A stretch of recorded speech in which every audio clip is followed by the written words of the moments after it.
Oh, what's going on, GameLeap? So they call me the Jizz, and I have a banger video for you today because we're going to be figuring out how one of the best Korean players of all time makes Challenger EU West look like bronze. So in this video, guys, we're watching footage of SHOWMAKER going up against Reckless and Mickey X, and he ends up dropping 31 kills from the mid lane. 31! So I'm going to be giving you tips left, right, and center that you can apply straight away in your game so you can do exactly the same thing. Now, as we get into it, guys, make sure you hit that sub button if you haven't already so you don't miss any of our red hot content. And if you want even more of the Jizz, then sign up to the GameLeap website. Unlike others, we upload fresh and original content for our subs that is made by the best to help you be the best. So don't waste any time. Links as always in the description and comment section. Alright, let's get into it, and let me also get in here that this Silas you see is indeed Yamato, so no doubt he was raging during this lane phase. And yes, the first tip I'm going to give you guys revolves around SHOWMAKER's play here. And this goes for all of you who don't have the early push. It doesn't matter what champion or role you're playing. Now, Silas against melee champions has very good pushing power, which is why at level 1, he has the minion advantage, as you can see. And what lots of players do here, guys, is they decide to trade or greed for CS, and they lose health and mana for no apparent reason. So what you have to do is exactly what SHOWMAKER is doing here in your games. When the enemy wave is coming at you, just chill. And if the enemy champion allows you to try to thin the wave with auto attacks like SHOWMAKER does here, then go ahead and basic attack those minions. I kind of alluded to it earlier, but the big benefit of just chilling and accepting the incoming wave is that you preserve your HP. This means for a champion like Kiana and every other champion that power spikes level 3, this power spike is legit because you are healthy enough to then make a play. And you are going to see how important this is in just a few seconds. So SHOWMAKER clears these minions under his tower, and this third wave comes into lane, and this is the first cannon wave, and it is during this wave, guys, you hit level 3 in solo lanes. And this is what actually secures SHOWMAKER first blood. So knowing this is essential, and even Yamato forgets about it. So you see this minion, the second melee, guys, of the third wave gives you level 3. That's if you've been in lane for all of the CS up until that point. And honestly, it doesn't matter what champion you're playing, right? Level 3 is a serious spike, especially if you're one of those who has all 3 basic abilities at level 3, like Kiana, like Riven, like Samira. It's really the first part of the lane when you have some serious kill threat. And speaking of, down goes Yamato. And there's 400 gold for SHOWMAKER, and again, this just shows how crucial it is to know this information off by heart. Second melee minion, third wave, and we're now going to figure out how SHOWMAKER transforms this 1 kill into 31. Now, the first thing all of you should do in the early laning phase, if your opponent does not have teleport, is shove the wave after a kill. Now, I don't want to dwell on this too much, but if your opponent isn't in lane, guys, you obviously can't kill them, but you can give them a cost for not being in lane, and hard pushing the wave so it crashes under the enemy tower means that the enemy champion is going to miss at least some of the minions, so you create or extend the lead you already have. And this is also the best move because it allows you to then go and make plays on the map, as SHOWMAKER does here. He shoved his wave in and he roams towards his jungler and gets an assist. So by doing this one simple trick, he not only increases his own lead in the mid lane, but he creates one for his jungler as well, and this is what carrying is all about, impressing your lead on the rest of the map. Now, SHOWMAKER comes back to lane, and Silas, for whatever reason, is fighting the friendly Karthus, and he gets cleaned up. So that's 2 kills to SHOWMAKER, but watch, after killing your TP-less opponent, I just said to shove the wave, didn't I? But this, guys, is an exception, and the reason is a very simple one. SHOWMAKER just recalled and bought items, so even though he gets close to another 300 gold here, what does this gold mean? He can get boots? It's not a real back timer, right? So in your games, if you kill your opposite number and you're still sitting on barely any gold, slowing the wave down is another great tactic. So you're not hard pushing, all you're doing is simply last hitting the minions in front of you. But guys, the wave has to be closer to your tower than the enemies. This means that you can slow the lane down enough for your opponent to miss CS and therefore golden experience, and the lane is just way more risky to play in for them because they have to move up closer to your tower and open themselves up to getting chased down by you and your jungler. But yes, if the wave is past this halfway point and already near the enemy tower, just shove. And you can see when Silas returns to lane, SHOWMAKER has a 2-level advantage from doing just this. It's not all about kills, guys. I should get that tattooed on my head. I've been saying it that much recently. All these other little details matter, right? And the more you care about them and recognize them, the closer to perfection you get. Now, if you're enjoying the video thus far, guys, let the Jizz know by smashing that like button. And this next tip, well, it's a theme throughout this gameplay and is the main reason SHOWMAKER is able to go from a few kills to more than 30 kills real quick. And the theme or the idea is playing in fog. And this isn't just important for assassins, guys. This goes for everyone. Supports, top laners, AD carries. You are so much more scary when your position is unknown. So you know when Karzik says the unseen threat is the deadliest, the cockroach isn't wrong. Like, how many times have you guys gone to roam somewhere and there's a control ward in the brush you're passing through, and you still go for that gank or that dive, and all of a sudden every enemy champion is there to counter it? That's because you are revealing your intention. You need to keep those cards close to your chest, guys, because that is valuable information. So when Nunu runs to the topside jungle, yes, it's a bit of an effort chasing a Nunu, but SHOWMAKER has a feeling this player might farm Raptors on his way through, and it is 100% worth it to check just in case he is. is. But in order to make this as effective as possible, SHOWMAKER must stay in fog. Otherwise, if he gets seen, Nunu can react and run away, and it's just a complete waste of time. So he walks just out of range of the mid lane minions and Sylas, and look at the map for me. There are no pings to suggest from the blue side SHOWMAKER is roaming towards Nunu because they can't see him. And Nunu is that surprised by SHOWMAKER's play, you can see here, he eventually ends up dying. So I thought I'd go into detail here showing you how vital it is to play that fog when you're moving around the map. And yes, we're going to see this idea abused by SHOWMAKER for much of this game, so do the same in yours. Stay hidden. Now, after eventually killing Gwen in the top lane, guys, this next clip I'm going to show you is a true display of skill, and it's honestly why SHOWMAKER is just the nuts. So if you want to become a mechanical god, watch this. So SHOWMAKER is going to throw a Q out here at Sylas, but why now? What's so special about this timing? Well, Yamato wants to go for this melee minion, right? So SHOWMAKER, anticipating this, throws his Q out over the top of this minion and it clips Sylas. This is what we call, guys, contesting minions, and even in Grandmaster, players don't do this as much as they should. So if you guys can time your harass when the enemy champion moves up for a CS, the more you will damage them and the more killable they become, as you're about to see. So this next melee minion, as I pause it, Sylas does not want to miss it, so he is going to walk up to try to secure it, which is again why SHOWMAKER has a contest, throws his Q out which roots Sylas, Ws and then Qs again, and just from doing this for 2 minions, Sylas is half HP, and how killable does he look? And in lower elo, by the way, guys, your opponent will misstep even more than this and you will probably be able to kill them right now. But SHOWMAKER has to take a little more time because, as you can see, his ultimate is still on a cooldown, and in turn, Sylas essentially has an extra spell for a straight up 1v1. So to make this a fair fight in terms of cooldowns, SHOWMAKER has to try bait out a few spells, and this is something you guys can do when you're an ultimate down. And the key to achieving this, guys, is your mobility, your trickery, your sidestepness. He eases into Yamato and immediately runs northwest, not north towards his tower or south towards Sylas. That's bot movement, and even for high elo players, it's very hard to anticipate and hit you when you move immediately after spellcasting. SHOWMAKER knows Yamato just uses W and E, so the only skills he has left are his Q and R. So SHOWMAKER W's away from Sylas, knowing his ultimate might push him into the wall, and comes in and finishes Yamato off. So this 10 seconds of gameplay, guys, and I'll play it back now for you in real time, highlights the importance of contesting minions and lateral movement, and a bit of cooldown counting as well. Now, if Yamato is 0-3, imagine what you guys can do to your opponents in lower levels of play. They will be 0-5, 0-10. And notice as well, after killing Sylas, guys, SHOWMAKER shoves the wave because it is closer to the enemy tower, and after retreating, he decides to roam top. Now, if you have a red sweeper in your games, this is why it's so good, because it will let you know if the enemy knows what you're up to. So whether you're roaming bot or top, sweep this pixel brush area so that you also pass over this brush. If it's warded, or if any of these brushes are warded, you will see the outline of that enemy ward, but if it's not, you know you can go full guns blazing towards that lane. Now, after eventually killing Gwen for the second time and then taking down Sylas again, SHOWMAKER makes the same play. He roams top and sweeps this pixel brush area again, but there's a difference. The pixel brush is actually control warded, so the enemy team knows his intention, and just look at the map for me. The pings are going down. Be careful, Gwen, SHOWMAKER is running top, that's what they're saying. And this no doubt played a role in Gwen deciding to dive the Renekton, because she knows if she doesn't, SHOWMAKER will get another kill. And to reiterate the point here, guys, is that it is a lot harder to execute a play when the enemy is aware of that play. So move around in fog and try to make sure it's still fog by using red sweeper or your own control ward when you're on the move. Now, as we watch SHOWMAKER take down Rekkles and Mickey X here, guys, it is the Jizz's last friendly reminder to check out the GameLeap website at the end of this video. The links are down below, and you are one click away from the best, the most fire exclusive league content on the web, so get signed up, and yeah, enjoy this clip. I think it's doable.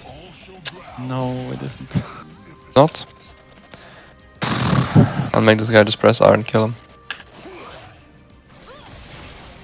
Maybe my mistake here, actually. What? He has no damage? So as SHOWMAKER escapes on 1 HP, I think we can all agree at this point that he is beyond fed, largely because he's been applying the tips we've already detailed, but he gets even more fed because of this playing in fog concept. So I'm going to play a few clips here, guys, of SHOWMAKER taking down some of his opponents, and what's important isn't even the kill itself or the combo SHOWMAKER uses, it's how he creates the kill. So this clip, Rekkles is farming walls and has to flash out because he isn't expecting SHOWMAKER to be here, and we're about to watch SHOWMAKER capitalize on the flashless Rekkles. So SHOWMAKER picks up 2 kills and 1 assist, and then runs towards the topside river after shoving the top wave. He then uses his sweeper, which was seen, and clears this trinket so the enemy knows he's in the topside river, but he W's over this wall, so his position now is actually very hard to read, and he catches out Rekkles farming Gromp and kills him. Oh my god. But he knows, by the way. He has just such a good sense, I guess. Or they saw me, both times, but... It feels better to say that he has a good sense for the game. then I was spotted on a ward. And as Reckless said, guys, SHOWMAKER's game sense is insane, and even someone as talented as Reckless cannot predict his movement. Again, this goes to show how OP it is to stay hidden as much as you can. You're going to snowball a heck of a lot harder. Now, for the rest of this game, guys, it is a fiesta, and both teams have some very questionable players, but SHOWMAKER low-key wins the game by picking off Gwen because he uses his sweeper and stays in fog, and his team picks up the Baron, and SHOWMAKER kills Reckless in the team fight. So it lasted a lot longer than it should have, no doubt about that, but hopefully if you guys go out in your games and apply all the tips in this video, yours will last half as long because you're 1v9ing that hard. As always, guys, thanks so much for watching. Hit that sub button again, and until tomorrow's video, this has been the